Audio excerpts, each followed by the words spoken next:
दिन रात की अनथक कोशिशों के बाद हुकूमत 26वीं आईनी तरमीम का मार्का सर करने में कामयाब हो गई। सेनेट के बाद कौमी असम्बली ने भी अदालती इस्लाहात और दीगर उमूर से मुताल्लिक तरमीम का मुसवदा 2/3 अक्सरियत से मंजूर कर लिया। रात 12 बजे शुरू होने वाला इजलास सुबह 5 बजे तक जारी रहा। जमीयत उलमा इस्लाम के 8 और PTI के हिमायत याफ्ता 4 आज़ाद अरकान ने भी हुकूमत की पेश करदा तरमीम के पलड़े में अपना वजन डाला। ऐवान में इजहार ख्याल करते हुए वजीर आजम ने कहा कि अब किसी वजीर आजम को घर नहीं भेजा जा सकेगा। आईनी तरमीम के लिए किसी लोटे ने वोट नहीं दिया।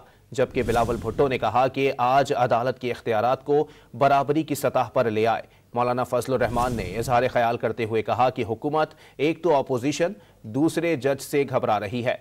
आईनी तरमीम को शख्सियात का यरगमाल ना बनाया जाए। कौमी असम्बली ने 2/3 अक्सरियत से 26वीं आईनी तरमीम मंजूर कर ली। कौमी असम्बली के इजलास में वजीर कानून आदम नजीर तारड़ ने तरमीम पेश करने की तहरीक पेश की। ऐवान ने शेखवार आईनी तरमीम की मंजूरी दी। हुक्मरान इत्तेहाद के 215 में से 213 अरकान ने वोट किया। आदिल बाज़ई के अलावा हुक्मरान इत्तेहाद के तमाम MNAs ने वोट दिया। इजलास की सदारत के बायस स्पीकर कौमी असम्बली ने अपना वोट नहीं दिया। JUIP के 8 अरकान ने वोट दिया। स्पीकर अयाज सादिक ने गिनती के बाद ऐवान को आगाह किया कि 26वीं आईनी तरमीम के हक में 225 वोट दिए गए। वजीर आजम शहबाज शरीफ ने तरमीम की मंजूरी पर कौम को मुबारकबाद दी। ऐवान से खिताब में दावा किया कि अब किसी वजीर आजम को घर नहीं भेजा जा सकेगा। शहबाज शरीफ का कहना था कि आईनी तरमीम के लिए किसी लोटे ने वोट नहीं दिया। जितने 20 साथियों ने, बुजुर्गों, भाइयों और बहनों ने इस तरमीम के लिए यहाँ पर वोट डाले हैं 225 हक में, वो ये ज़ोमा उनकी पार्टीज के ऑनरेबल मेंबर्स ने और आज़ाद अरकान ने उन्होंने वोट डाले। कोई यहाँ पर लोटा वोट नहीं है। जनाब स्पीकर, मैं आपको बताना चाहता हूँ, तरमीम के हक में वोट देने वाली अपोजिशन जमात JUI के सरबराह ने तरमीम को अदालती निज़ाम में इस्लाहात का जरिया करार दिया। आईनी तरमीम का मौजू शख्सियात हैं। यहाँ पर असल में झगड़ा शख्सियात के हवाले से है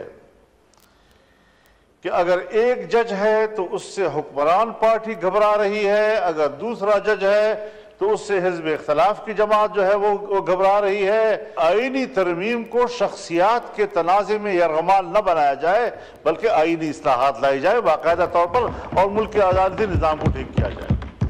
पीपल्स पार्टी के चेयरमैन बिलावल भुट्टो के मुताबिक जिस तरह 18वीं तरमीम में विफाक के वसाइल सूबों के साथ शेयर किए गए, इसी तरह आज अदालत के इख्तियारात को भी बराबरी की सतह पर लाया गया है। PP चेयरमैन ने साबिक चीफ जस्टिस इफ्तिखार चौधरी को कड़ी तनकीद का निशाना भी बनाया। मेरी नजर में इस पार्लियामान के लिए, इस आइन के लिए, इस जमहूरियत के लिए जो काला साम, जो दांत रखने वाला जहर वाला काला साम जो इस पूरा पार्लियामान के इर्द गिर्द घूम रहा है, जिसने एक नहीं, मैं गिन नहीं सकता हूं कि कितने वज़ीर आज़म को फारिग करवाया, वो काला सांप हमारा इफ्तिखार चौधरी वाला अदालत है।